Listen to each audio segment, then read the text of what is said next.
നമസ്കാരം. വിശദമായ വാർത്തകളിലേക്ക്. ഈദ് ഉൽ ഫിത്തറിനോടനുബന്ധിച്ച് ഖത്തറിലെ സർക്കാർ പൊതുമേഖലാ സ്ഥാപനങ്ങൾക്ക് 9 ദിവസത്തെ പൊതു അവധി പ്രഖ്യാപിച്ചു. ഈ മാസം 7 മുതൽ 15 വരെയായിരിക്കും അവധി.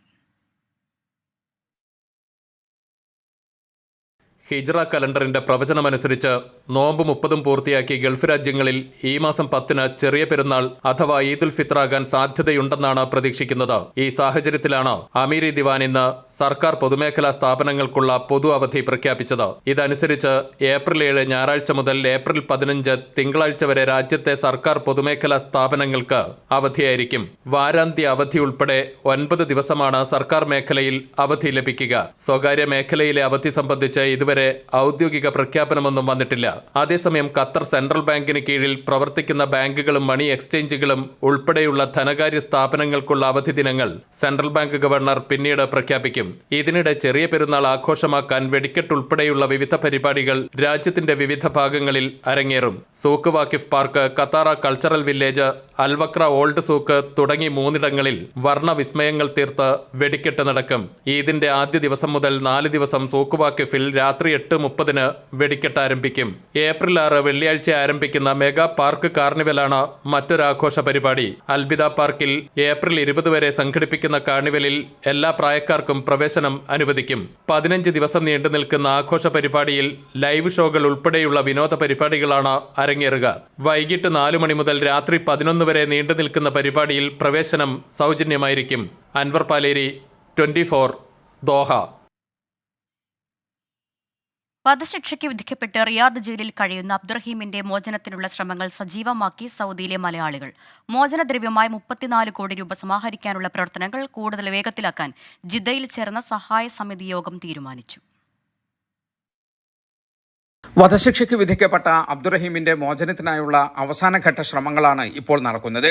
കരുണ പറ്റാത്തവർ മനസ്സുവെച്ചാൽ സമയപരിധിക്കുള്ളിൽ തന്നെ അബ്ദുറഹീമിന്റെ ജീവൻ രക്ഷിക്കാൻ സാധിക്കുമെന്ന ഉറച്ച വിശ്വാസത്തിലാണ് പൊതുപ്രവർത്തകർ. ഏപ്രിൽ 16 മോചനദ്രവ്യമായ 34 കോടി രൂപ എന്ന ലക്ഷ്യത്തിലെത്താൻ പ്രവർത്തനങ്ങൾ സജീവമാക്കുകയാണ് ജിദ്ദയിൽ രൂപീകരിച്ച സഹായ സമിതി. കുറഞ്ഞ ദിവസം കൊണ്ട് ഈ ഒരു പദ്ധതി വിജയിപ്പിക്കുവാൻ ഇവിടെ കൂടിയ ജിദ്ദയുടെ എല്ലാ സാമൂഹിക സാംസ്കാരിക സംഘടനകളും അതിന് ബിസിനസ് മേഖലയിലെ ആളുകളും എല്ലാവരും ഒത്തുചേർന്ന് ഈ ഒരു സംരംഭം വിജയിപ്പിക്കാൻ വേണ്ടി ആഗോളാത്രം പ്രയത്നിക്കുകയാണ്. മാഷാ അല്ലാഹ്, ഞങ്ങൾ എല്ലാവരും ഒറ്റക്കൈയായിട്ട് ഈ സംരംഭം മാക്സിമം ഞങ്ങൾ ഫണ്ട് കണ്ടെത്തി ഞങ്ങൾക്കൊരു പ്രതീക്ഷയുണ്ട്. മൂപ്പരെ റിലീസ് ചെയ്യും, നമ്മൾ കൂട്ടത്തിൽ തിരിച്ചു വരും. കൃത്യമായ പ്ലാനിങ്ങോടെ ഓരോ ഏരിയകൾ തിരിച്ച് വളരെ കൃത്യമായി അതിനുവേണ്ട സാമ്പത്തിക സഹായം നേടിയെടുക്കുക എന്നുള്ള ഒരേ ലക്ഷ്യത്തോടു കൂടി ഇനി വരും ദിവസങ്ങളിൽ വെറും 14 ദിവസമാണ് നമ്മുടെ മുമ്പിലുള്ളത്. ആ 14 ദിവസം കൃത്യമായി ഉപയോഗപ്പെടുത്തിയിട്ട് പൂർണ്ണമായിട്ടും അതിനുവേണ്ട സാമ്പത്തിക സഹായം കണ്ടെത്തുമെന്നുള്ള പ്രതീക്ഷയോടെ കച്ചവടക്കാരെയും മലയാളി കൂട്ടായ്മകളെയും മറ്റും നേരിൽ കാണാൻ വിപുലമായ ക്യാമ്പയിൻ നടത്തും. പ്രവാസികളും അല്ലാത്തവരും അവർക്ക് കഴിയുന്ന തുക ഈ പുണ്യമാസത്തിൽ തന്നെ റഹീമിന്റെ മോചനത്തിനായി ചെലവഴിക്കണമെന്ന് സമിതി ആവശ്യപ്പെട്ടു. കേരളത്തിലെ വിവിധ മത രാഷ്ട്രീയ സംഘടനാ നേതാക്കളും റഹീമിന്റെ മോചനത്തിനായുള്ള ഫണ്ട് സമാഹരണത്തിൽ സഹകരിക്കണമെന്ന് ആവശ്യപ്പെട്ടു. ജലീൽ കണമകലം, 24, ജിദ്ദ. ദുബായിലെ തൊഴിലാളികൾക്ക് സമ്മാനങ്ങൾ ഒരുക്കി Dubai general directorate of residence and foreigners affairs. തൊഴിലാളികൾക്കായി എല്ലാ വർഷവും 4 വാർഷികാഘോഷങ്ങൾ സംഘടിപ്പിക്കുമെന്ന് GDRF അധികൃതർ അറിയിച്ചു. ദുബായ് കിരീടാവകാശിയും എക്സിക്യൂട്ടീവ് കൗൺസിൽ ചെയർമാനുമായ His Highness Sheikh Hamdan bin Mohammed bin Rashid Al മക്തൂമിന്റെ നിർദ്ദേശപ്രകാരമാണ് ദുബായിലെ തൊഴിലാളികൾക്കായി വകുപ്പ് ആഘോഷങ്ങൾ സംഘടിപ്പിക്കാൻ ഒരുങ്ങുന്നത്. ഈദ് ഉൽ ഫിത്തർ, ഈദ് ഉൽ അദ്ഹ, ലോക തൊഴിലാളി ദിനം, പുതുവത്സര ദിനം എന്നിവയോടനുബന്ധിച്ചാണ് ആഘോഷങ്ങൾ നടക്കുക. ഇതിന്റെ ഭാഗമായി ഈ വർഷത്തെ ഈദ് ആഘോഷങ്ങൾ ഈ മാസം 7 മുതൽ 12 വരെ ദുബായിൽ നടക്കും. ഞങ്ങൾ ഒരുമിച്ച് ഈദ് ആഘോഷിക്കുന്നു എന്ന പേരിൽ ജബലലി, അൽഖൂസ്, മുഹൈസിന എന്നിവിടങ്ങളിലാണ് പരിപാടികൾ നടക്കുക. സംഗീതം, കല, കായിക പ്രകടനങ്ങൾ ഉൾപ്പെടെ നിരവധി പരിപാടികൾ ഉണ്ടാകും. കൂടാതെ കൈനിറയെ സമ്മാനങ്ങളും തൊഴിലാളികൾക്ക് നൽകും. 3 നിസാൻ സണ്ണി കാറുകൾ, എമിറേറ്റ്സ് എയർലൈൻ്റെ വിമാന ടിക്കറ്റുകൾ, 150 സ്മാർട്ട് ഫോണുകൾ, 600 ഡിസ്കൗണ്ട് വൗച്ചറുകൾ, മലബാർ ഗോൾഡിന്റെ 300 സ്വർണ്ണ നാണയങ്ങൾ എന്നിവയും സമ്മാനമായി ലഭിക്കുമെന്ന് അധികൃതർ അറിയിച്ചു. രാജ്യത്തിന്റെ പുരോഗതിയിലും വികസനത്തിലും തൊഴിലാളി സമൂഹം നൽകിയ സംഭാവനകൾക്കുള്ള ആദരവും അംഗീകാരവുമാണ് ആഘോഷങ്ങളെന്ന് അധികൃതർ വ്യക്തമാക്കി. 24, ദുബായ്. ദമാം ഇന്റർനാഷണൽ ഇന്ത്യൻ സ്കൂളിലെ പൂർവ്വ വിദ്യാർത്ഥികൾ ഇഫ്താർ വിരുന്ന് സംഘടിപ്പിച്ചു. 1994 മുതൽ സ്കൂളിൽ പഠിച്ച വിദ്യാർത്ഥികളും അധ്യാപകരും പരിപാടിയുടെ ഭാഗമായി ഒത്തുകൂടി. ദമാം ഇന്റർനാഷണൽ ഇന്ത്യൻ സ്കൂളിൽ നിന്നും വർഷങ്ങൾക്ക് മുമ്പ് പഠിച്ചിറങ്ങിയ സഹപാഠികൾ അധ്യാപകരോടൊപ്പം ഒരിക്കൽ കൂടി ഒരിടത്ത് ഒരുമിച്ച് കൂടി തീർത്തത് അത്യപൂർവ സംഗമം. സ്നേഹവും സൗഹൃദവും സന്തോഷവും അതിനുമപ്പുറം പുണ്യങ്ങൾ പെയ്തിറങ്ങുന്ന റമദാനിൽ ഇഫ്താർ വിരുന്നൊരുക്കി ഒത്തുകൂടിയപ്പോൾ ഇവിടെ പൂത്തുലഞ്ഞത് അതിരുകളില്ലാത്ത സ്നേഹസംഗമം. 2007 ഈ വിദ്യാലയത്തിൽ നിന്നും പഠിച്ചിറങ്ങിയ ഫർഹാൻ, നിബ്രാസ് ഷിഹാബ്, അജ്മൽ ഷിഹാസ് എന്നിവരിൽ നിന്നുമാണ് ഈ ആശയം ആദ്യം ഉയരുന്നത്. സ്കൂൾ ആരംഭിച്ച കാലം തൊട്ട് പഠിച്ചിറങ്ങിയവർ അന്വേഷിച്ചായിരുന്നു ഇവരുടെ യാത്ര. ഒടുവിൽ 1994 മുതൽ പഠിച്ചിറങ്ങിയവരിൽ നിന്നും പലരെയും ഇവർക്ക് കണ്ടെത്താനായി. അന്ന് പഠിപ്പിച്ച പല അധ്യാപകരുടെയും പദവികൾ പലതും മാറിയെങ്കിലും അവരിൽ മിക്കവരും ഈ വിദ്യാലയത്തിൽ ഇപ്പോഴും തുടരുന്നതിനാൽ അവരെയും സ്നേഹത്തോടെ ഇവർക്ക് കൂടെ കൂട്ടാനായി. അങ്ങനെ ഏറെക്കാലത്തെ കാത്തിരിപ്പിനൊടുവിൽ ഒത്തുചേർന്നു ഇവർ. പിന്നെ വർഷങ്ങൾക്ക് ശേഷത്തെ കണ്ടുമുട്ടലിലെ വിശേഷങ്ങൾ ആരായാലും പഴയ കുസൃതികളും തമാശകളും എല്ലാം പങ്കുവെച്ച് മണിക്കൂറുകൾ നീണ്ടു. പിന്നീട് ഒരിക്കലും കണ്ടുമുട്ടില്ലെന്ന് കരുതിയ ആ പഴയകാല വിദ്യാർത്ഥികളെ കാണാൻ കഴിഞ്ഞതിലുള്ള സന്തോഷത്തിലും കൂടിയായിരുന്നു അധ്യാപകരും. മൊമന്റോ നൽകി ആദരിച്ചു കൂടെ ചേർത്തു അധ്യാപകരെ. മാത്രമല്ല, ആദ്യമായി ഇത്രയും വലിയ സംഗമം തീർക്കാൻ കഴിഞ്ഞ സന്തോഷത്തിലായിരുന്നു ഇവർ. ഇതാദ്യമായിട്ടാണ് 1994 തൊട്ട് 2020 വരെയുള്ള ബാച്ചസിൽ നിന്നുള്ള കുട്ടികൾ പങ്കെടുത്തിട്ട് ഇത്ര വലിയൊരു ഈവൻ്റ് ഇവിടെ സംഘടിപ്പിച്ചിരിക്കുന്നത്. പല ഫ്രണ്ട്സിനെയും നമ്മളിന്ന് കണ്ടുമുട്ടിയത് 10-20 വർഷത്തിന് ശേഷം. ഇപ്പോൾ ടീച്ചേഴ്സാണെങ്കിൽ തന്നെ പലരെയും എത്ര വർഷങ്ങൾക്ക് ശേഷം കണ്ടപ്പം അവർ നമ്മളെ പേര് മറന്നിട്ടില്ല എന്നുള്ളത് കേൾക്കുമ്പോൾ തന്നെ ഭയങ്കര ഒരു സന്തോഷമാണ് എല്ലാവർക്കും കിട്ടിയിരിക്കുന്നത്. And we had a turnout of more than 200 students and over 15 teachers. It was a super success. എന്തായാലും വരും വർഷങ്ങളിലും കൂടുതൽ പഴയ സഹപാഠികളെ കണ്ടെത്തി കൂട്ടായ്മയെ സജീവമാക്കാൻ തന്നെയാണ് ഇവരുടെ നീക്കം. സുബൈറുദ്ദൂർ, 24 ദമാം. ഖത്തറിലെ സാധാരണക്കാരായ തൊഴിലാളികൾക്കായി ICBF സംഘടിപ്പിച്ച ഇഫ്താർ സംഗമം ശ്രദ്ധേയമായി. വിവിധ രാജ്യങ്ങളിൽ നിന്നുള്ള തൊഴിലാളികൾ ഇഫ്താറിൽ പങ്കെടുത്തു. ഇന്ത്യൻ അംബാസഡർ വിപുൽ തൊഴിലാളികളെ അഭിസംബോധന ചെയ്ത് സംസാരിച്ചു. ഇന്ത്യൻ എംബസിയും ഖത്തറിലെ സാധാരണക്കാരായ തൊഴിലാളി സമൂഹവും തമ്മിലുള്ള ബന്ധം മെച്ചപ്പെടുത്താൻ ലക്ഷ്യമാക്കിയാണ് എംബസിക്ക് കീഴിലെ അപ്പെക് സംഘടനയായ ICBFന്റെ നേതൃത്വത്തിൽ സമൂഹ നോമ്പുതുറ സംഘടിപ്പിച്ചത്.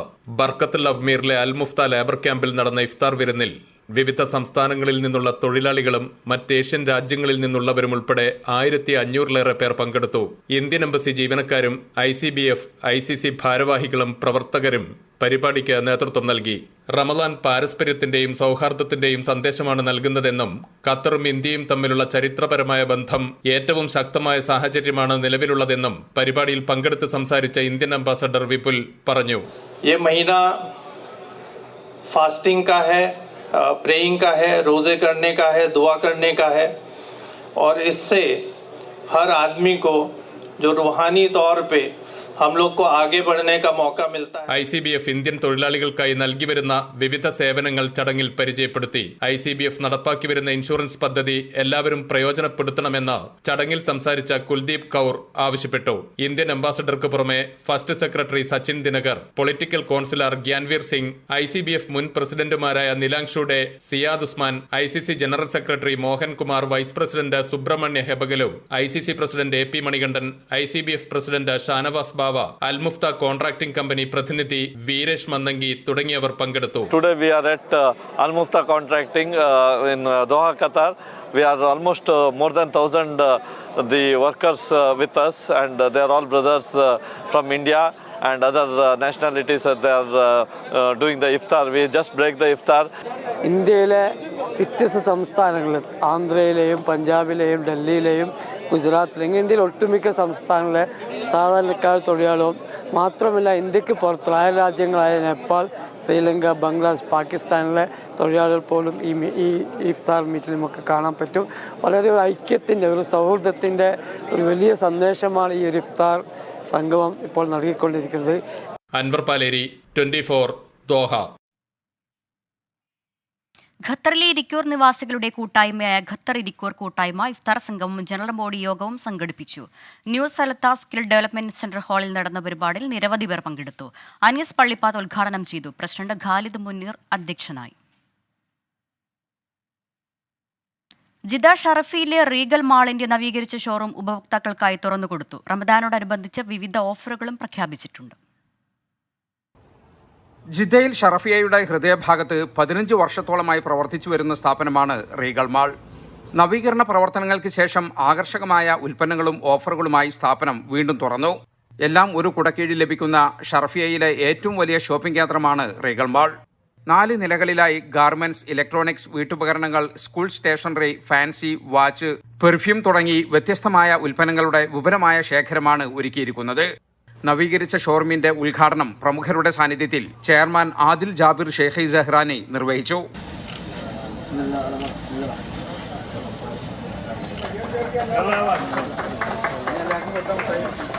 ഏറ്റവും പുതിയ സാധനങ്ങൾ മിതമായ നിരക്കിൽ ലഭ്യമാക്കുകയാണ് തങ്ങളുടെ ലക്ഷ്യമെന്ന് managing director Ahmed Koya Cheriyappu, general manager Ameen Pandikkad എന്നിവർ പറഞ്ഞു. വലിയ അവകാശവാദങ്ങളൊന്നുമില്ല.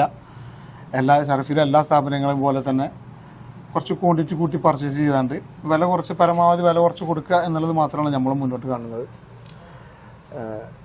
പർച്ചേസിങ് എന്ന് മാത്രമല്ല, ഷർഫിയിൽ വരുന്ന എല്ലാ ആളുകളും പർച്ചേസിങ്ങിനപ്പുറം ഷോപ്പൊന്ന് സന്ദർശിച്ച സുഖമായിരുന്നു, വലിയ സൗകര്യമാണ്. അത്രമാത്രമാണ് നമ്മൾ കാണുന്നത്. ഉദ്ഘാടന ചടങ്ങിൽ ഡയറക്ടർമാരായ അബ്ദുൾ റസാഖ്, PC അയ്യൂബ് എന്നിവരും മുജീബ് റീഗൽ, ബക്കർ, ഫാസിൽ, മുസ്തഫ, ഫാസിൽ തുടങ്ങി നിരവധി പ്രമുഖരും സംബന്ധിച്ചു. പെരുന്നാളിനോടനുബന്ധിച്ച് വലിയ തോതിലുള്ള ഓഫറുകൾ റീഗൽ മാളിൽ ലഭ്യമാണ്. ജലീൽ കടമകലം, 24 ജിദ്ദ. സൗദിയിലെ അൽഹസയിലുണ്ടായ വാഹനാപകടത്തിൽ മലയാളിക്ക് ദാരുണാന്ത്യം. കോഴിക്കോട് വടകര സ്വദേശി നാസർ നെറ്റോത്താണ് മരിച്ചത്. 2 മലയാളികൾക്കും പരുക്കേറ്റു. ഇവർ സഞ്ചരിച്ച കാറിന്റെ ടയർ പൊട്ടി നിയന്ത്രണം വിട്ട് മറിയുകയായിരുന്നു. മൃതദേഹം അൽഹസ കിങ് ഫഹദ് ആശുപത്രിയിലേക്ക് മാറ്റി. തുടർ നടപടിക്രമങ്ങളുമായി KMCC വെൽഫെയർ പ്രവർത്തകരും നടുവണ്ണൂർ കൂട്ടായ്മ പ്രവർത്തകരും രംഗത്തുണ്ട്. ഫാഷൻ വസ്ത്രങ്ങളുടെ പുതിയ ശേഖരവുമായി സിനോറ സൗദിയിലെ ദമാമിൽ പ്രവർത്തനം ആരംഭിച്ചു. മലയാളി വനിതകളുടെ നേതൃത്വത്തിൽ ആരംഭിക്കുന്ന സൗദിയിലെ ആദ്യ ഫാഷൻ സംരംഭം കൂടിയാണിത്. വനിതകൾ ഉൾപ്പെടെ ദമാമിലെ സാമൂഹിക സാംസ്കാരിക രംഗത്തെ പ്രമുഖരെല്ലാം ഉദ്ഘാടന ചടങ്ങിൽ പങ്കെടുത്തു. മലബാറിലെ പ്രമുഖരായ പ്രീതി സിൽക്കുമായി കൈകോർത്താണ് ഫാഷൻ വസ്ത്രങ്ങളുടെ പുതുപുത്തൻ ശേഖരവുമായി സിനോറ സൗദി ദമാമിലെ അൽവഹ മാളിൽ പ്രവർത്തനം ആരംഭിച്ചിരിക്കുന്നത്. സൗദിയുടെ മാറ്റത്തിനൊപ്പം കൂടി മലയാളി വനിതകളുടെ നേതൃത്വത്തിൽ ആരംഭിക്കുന്ന സൗദിയിലെ ആദ്യ ഫാഷൻ സംരംഭം എന്ന ഖ്യാതിയും ഇനി സിനോറയ്ക്ക് സ്വന്തം. വനിതകൾക്ക് മാത്രമായി ഒരിടം എന്ന ആശയത്തിൽ നിന്നുമാണ് സിനോറയുടെ തുടക്കം. ഗുണമേന്മ ഉറപ്പുവരുത്തി മിതമായ നിരക്കിൽ ഉപഭോക്താക്കൾക്ക് ഫാഷനുകളുടെ വൈവിധ്യങ്ങൾ സമ്മാനിക്കുക എന്നതാണ് സിനോറയുടെ ലക്ഷ്യം.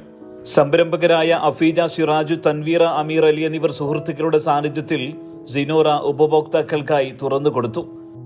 ലേഡീസിന് എല്ലാ ഓർണമെൻറ്റ്സ് ആയാലും ഡ്രസ് മെറ്റീരിയൽസ്, കുർത്തീസ്, എല്ലാ ഐറ്റംസും ഒരു ബോട്ടിക് സ്റ്റൈലിൽ ചെയ്യണം എന്നുള്ളത് നമ്മളെ രണ്ടാളിയുടെ ഡ്രീം പ്രൊജക്റ്റ് ആയിരുന്നു. അപ്പോൾ അത് നല്ല രീതിയിൽ തന്നെ പ്രസൻറ്റ് ചെയ്യാൻ പറ്റി എന്നുള്ളൊരു ഭയങ്കര സന്തോഷത്തിലാണ് നമ്മൾ ഇപ്പോൾ നിൽക്കുന്നത്. അതേപോലെ തന്നെ നമ്മൾ ലേഡീസ് കംപ്ലീറ്റ്ലി ലേഡീസിനെ വെച്ചിട്ട് സ്റ്റാഫ് ലേഡീസ്, പിന്നെ ഫാഷൻ ഡിസൈനർ ഉണ്ട്, സ്റ്റിച്ചിങ് ഉണ്ട്, എല്ലാവരും നാട്ടിൽ നിന്ന് വന്ന ആൾക്കാർ സ്റ്റാഫാണ്. അപ്പോൾ അത് നമ്മൾ ഇവിടെയുള്ള എല്ലാവർക്കും അത് അവരുടെ ടേസ്റ്റിൽ ഡിസൈൻസിൽ ചെയ്തു കൊടുക്കാൻ പറ്റും എന്നുള്ളതും നമ്മൾ സിനോറേൻ്റെ ഒരു ക്രെഡിറ്റായിട്ട് നമ്മൾ കരുതുന്നു. ഇന്ത്യയിലെ വിവിധ സംസ്ഥാനങ്ങളിൽ നിന്നുമുള്ള വമ്പൻ ഫാഷൻ വസ്ത്രശേഖരം തന്നെ സിനോറയിൽ ഒരുക്കിയിട്ടുണ്ട്. ഓർണമെൻറ്റ്സ് ആയാലും ആൻറ്റിക് കളക്ഷൻസ്, പിന്നെ ഡ്രസ്സിൻ്റെ എല്ലാ വെറൈറ്റീസും നമ്മൾ ഇന്ത്യയിലുള്ള പല ഭാഗങ്ങളിൽ നിന്നായിട്ട് ഡൽഹി, സൂറത്ത്, ജയ്പൂർ, അഹമ്മദാബാദ്, ബോംബെ ആണ് മെയിൻ ഹബ്ബ്.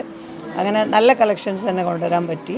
കൂടാതെ അണിയാനുള്ള ആഭരണങ്ങളും ഇഷ്ടമുള്ള ഫാഷൻ ഡിസൈനിങ്, സ്റ്റിച്ചിങ് എന്നിവയെല്ലാം ഇനി ഒരു കൂരയ്ക്ക് കീഴിൽ. നമുക്ക് ലേഡീസിനായിട്ടുള്ള എല്ലാം, ചുരിദാറായാലും മോഡേൺ ഡ്രസ്സസ് ആയാലും പിന്നെ അതിന് മാച്ചിങ് ആയിട്ടുള്ള ആക്സസറീസ്, മാല, കാതില എല്ലാം ഒരു കുടക്കീഴിൽ എന്ന് പറഞ്ഞ പോലെ വന്നതുകൊണ്ട് ഭയങ്കര ഹാപ്പിയാണ്. നമുക്ക് സാധാരണ നമ്മൾ പാകിസ്ഥാനി മെറ്റീരിയൽസ് ആണ് എടുക്കുക. ഇവിടെ കൂടുതലും ഇന്ത്യൻ എത്തിക്സ് വെയേഴ്സ് കിട്ടിയതുകൊണ്ട് അതിന് മാച്ചായ ഓർണമെന്റ്സും ഉണ്ട്. അതുകൊണ്ട് എല്ലാവരും കൊടുക്കയിൽ കിട്ടിയോണ്ട് വളരെ സന്തോഷമുണ്ട്. വിളിപ്പാടകലെ പെരുന്നാൾ എത്തി നിൽക്കെ ദമാമിലെ വനിതകളുടെ ഇഷ്ടകേന്ദ്രം സിനോറ ആയിരിക്കുമെന്നത് തീർച്ച. സുബൈറുദ്ദീനൂർ, 24 ദമാം. വടകര ലോക്സഭാ മണ്ഡലത്തിലെ LDF സ്ഥാനാർത്ഥി KK ശൈലജയ്ക്കെതിരായ അപകീർത്തി പരാമർശത്തിൽ പോലീസ് കേസെടുത്തു. വടകര ലോക്സഭാ മണ്ഡലം തെരഞ്ഞെടുപ്പ് കമ്മിറ്റി സെക്രട്ടറിയാണ് പരാതി നൽകിയത്. മിഥില ബാലനുണ്ട് കോഴിക്കോട് നിന്നും. മിഥില, വിശദാംശങ്ങൾ. വടകരയിലെ LDF സ്ഥാനാർത്ഥി KK ശൈലജയ്ക്കെതിരായി സമൂഹ മാധ്യമങ്ങളിലൂടെ അധിക്ഷേപിക്കുന്ന രീതിയിലുള്ള പോസ്റ്റുകളും കമന്റുകളുമെല്ലാം ഉണ്ടായിരുന്നു. ഇതിനെതിരെയാണ് പോലീസ് ഇപ്പോൾ വടകര പോലീസ് കേസെടുത്തിട്ടുള്ളത്. LDF മണ്ഡലം തെരഞ്ഞെടുപ്പ് കമ്മിറ്റിയായിരുന്നു ഇതുമായി ബന്ധപ്പെട്ട് തെരഞ്ഞെടുപ്പ് കമ്മീഷനും DGPക്കും പരാതി നൽകിയിട്ടുണ്ടായിരുന്നു, മുഖ്യമന്ത്രിക്കും പരാതി നൽകിയിട്ടുണ്ടായിരുന്നു. ഈ ഒരു പശ്ചാത്തലത്തിലാണ് വടകര പോലീസിന്റെ നടപടി. സമൂഹ മാധ്യമങ്ങളിൽ വ്യക്തിഹത്യ നടത്തുന്ന രീതിയിലുള്ള കമന്റുകൾ മാത്രമല്ല ചിത്രങ്ങൾ മോർഫ് ചെയ്ത് പ്രചരിപ്പിച്ചുകൊണ്ടുമായിരുന്നു KK ശൈലജയെ അപകീർത്തിപ്പെടുത്തുന്ന രീതിയിലുള്ള പോസ്റ്റുകളും കമന്റുകളും എല്ലാം ഉണ്ടായിരുന്നത്. തെരഞ്ഞെടുപ്പ് മണ്ഡലം കമ്മിറ്റി സെക്രട്ടറി വത്സൻ പനോളിയാണ് കഴിഞ്ഞ ദിവസം ഇതുമായി ബന്ധപ്പെട്ടുള്ള ഒരു പരാതി നൽകിയത്. IPC 153, Kerala police act 120O വകുപ്പുകൾ പ്രകാരമാണ് കേസെടുത്തിട്ടുള്ളത്. മിൻഹാജ് പാലോളി എന്ന ആളുടെ ഫേസ്ബുക്ക് അക്കൗണ്ടിൽ നിന്നായിരുന്നു ഇത്തരം KK ശൈലജയെ അപകീർത്തിപ്പെടുത്തുന്ന രീതിയിലുള്ള പോസ്റ്റുകൾ ഉണ്ടായിരുന്നത്. മിൻഹാജ് പാലോളിയുടെ പേരിൽ തന്നെയാണ് ഇപ്പോൾ കേസെടുത്തിട്ടുള്ളത്. ശരി, മിഥുല ബാലനാണ് വിവരങ്ങൾ നൽകിയത്. KK ശൈലജയ്ക്കെതിരെ അപകീർത്തി പരാമർശത്തിലാണ് ഇപ്പോൾ കേസെടുത്തിരിക്കുന്നത് പോലീസ്. മറ്റു വാർത്തയിലേക്കാണ്. തൊഴിൽ തട്ടിപ്പിനിരയായി റഷ്യയിൽ അകപ്പെട്ട ഡേവിഡ് മുത്തപ്പൻ തിരുവനന്തപുരത്ത് തിരിച്ചെത്തി. നാട്ടിലേക്ക് ജീവനോടെ തിരിച്ചെത്താൻ കഴിയുമെന്ന് പ്രതീക്ഷയുണ്ടായിരുന്നില്ലെന്ന് ഡേവിഡ് മുത്തപ്പൻ. റഷ്യയിലെത്തി നേരെ യുദ്ധമുഖത്തേക്ക് കൊണ്ടുവിട്ടു. മൃതശരീരങ്ങൾക്കിടയിലൂടെയാണ് താൻ നടന്നതെന്നും ഡേവിഡ് മുത്തപ്പൻ പറഞ്ഞു. 100-ൽ അതായത് 1% പോലും ജീവനോടെ അവരൊന്നും പ്രതീക്ഷിച്ചില്ല. അവിടെ എത്തിയപ്പോൾ നേരെ അതായത് കോൺട്രാക്ട് ഒപ്പിട്ടിട്ട് നേരെ എനിക്ക് 1 മാസം ട്രെയിനിങ് ഉണ്ടായിരുന്നു. പക്ഷേ പ്രിൻസിന് 20 ദിവസമാണ് കിട്ടിയത്. ഓക്കെ, അപ്പോൾ ഞാൻ നവംബറിലായതുകൊണ്ട് അതായത് ട്രെയിനിങ് കഴിഞ്ഞിട്ട് നേരെ യുദ്ധസ്ഥലത്ത് കൊണ്ടുപോയി. അവിടെ അതെ ഉക്രൈനിലാണ്. ഏകദേശം 30 days കഴിഞ്ഞു. അവിടെ നേരെ യുദ്ധം ചെയ്യണമായിരുന്നു. ഡയറക്റ്റായിട്ട് പോയി ഫൈറ്റ് ചെയ്യണം.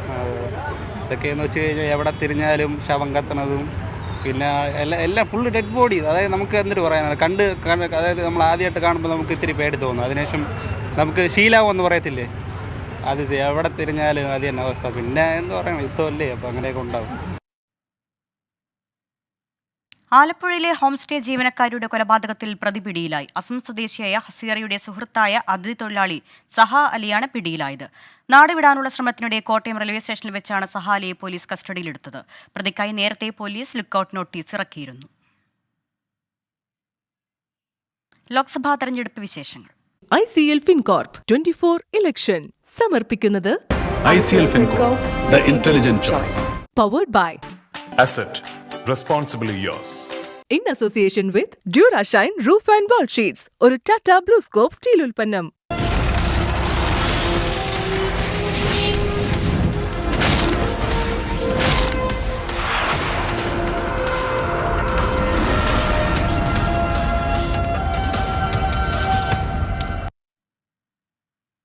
കോൺഗ്രസ് നേതാവ് രാഹുൽ ഗാന്ധി വയനാട്ടിലെത്തി ലോക്സഭാ തെരഞ്ഞെടുപ്പിനുള്ള നാമനിർദ്ദേശ പത്രിക സമർപ്പിച്ചു.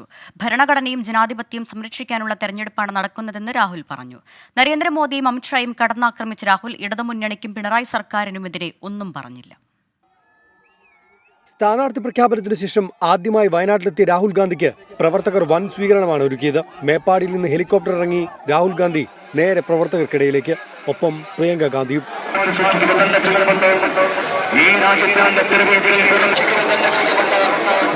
പിന്നീട് വമ്പൻ റോഡ് ഷോ.